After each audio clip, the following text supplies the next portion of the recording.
नमस्ते। हिंदी में कई कवियों ने कई रस पर बात की है। किसी ने वीर रस के बारे में बात की, किसी ने श्रृंगार रस के बारे में बात की, किसी ने भक्ति रस के बारे में बात की और किसी ने प्रेम रस के बारे में बात की। आज हम प्रेम रस के बारे में बात करेंगे। प्रेम रस जो मेरे विचार में या मैं जितना सोच पाती हूँ, मैं प्रेम का मतलब केवल राधा कृष्ण मानती हूँ। मुझे लगता है इस दुनिया को, इस संसार को प्रेम जो है वो राधा कृष्ण ने ही सिखाया है। इस प्रेम में अमरता कैसे आई, इसको मैं एक स्टोरी के माध्यम से बताना चाहती हूँ।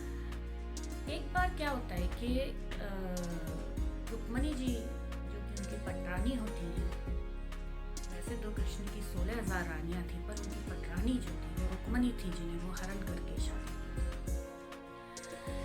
वो आती हैं और वो बड़ी गुस्से में आती हैं। बोलती हैं पूरा संसार राधा कृष्ण बोलता है, क्यों नहीं रुक्मणी कृष्ण बोलता, रानी तुम है।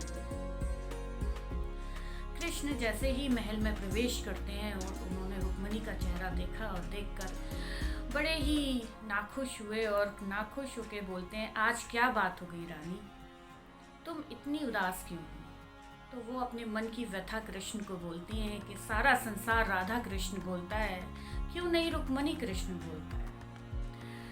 तो वो मैं राधा से मिलना चाहती हूँ। तो कृष्ण बोलते हैं ठीक है, तुम कल राधा से मिलो। फिर वो महल के बाहर जाती हैं और एक गिलास दूध का भर के ले आती हैं और कृष्णा को दे देती हैं पीने के लिए। वो दूध थोड़ा ज़्यादा गर्म होता है, वो जैसे ही पीते हैं वैसे ही उनका मुंह जल जाता है और उनके मुंह से आवाज़ आती है राधे। उनको और गुस्सा आता है और वो महल से बाहर चली जाती है। दूसरे दिन उनका रथ सजता है, कई दासियां उनके साथ जाती हैं, अंगरक्षक उनके साथ जाते हैं और वो राधा से मिलने चली जाती है। राधा 7 द्वार में रहती थी और पहले द्वार पर वो जैसे ही जाती हैं उन्हें 2 औरतें बैठी हुई नजर आती हैं और वो बोलती हैं कि आप राधा हैं। वो दोनों औरतें बोलती हैं, अरे हमारी ऐसी किस्मत कहाँ कि हम किशोरी हो जाएं।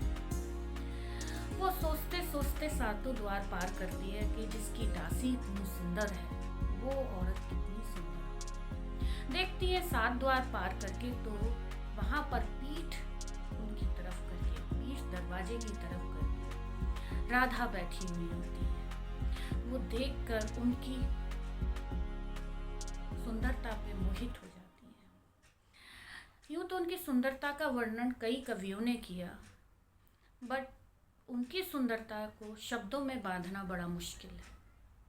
तो वो रुक्मणी जी जैसे ही उनका नाम पुकारती हैं राधा, वैसे ही वो पलटती हैं और पलट के देखती हैं इतनी सुंदर, इतनी खूबसूरत किशोरी, उनके पूरे शरीर पर मोटे मोटे छाले निकल आते हैं। वो एकदम व्याकुल होके बोलती हैं, अरे आपको क्या हो गया? वैसे ही वो बोलती हैं, कल कृष्णा को आपने दूध ज़्यादा गर्म दे दिया। बस दोनों में कोई संवाद नहीं होता। रुक्मणी अपने उल्टे पैर करके वैसे की वैसे वापस आ जाती हैं और कभी उन्होंने कृष्णा से ये नहीं पूछा कि राधा कृष्ण क्यों कहते हैं, ये दुनिया राधा कृष्ण क्यों कहती है, रुक्मणी कृष्ण क्यों नहीं कहती। इस कहानी में आप देखेंगे कि कैसे प्रेम की पराकाष्ठा है राधा कृष्ण। इस दुनिया को, इस संसार को प्रेम सिखाने वाले हैं राधा कृष्ण। उनको सच नमन। राधे।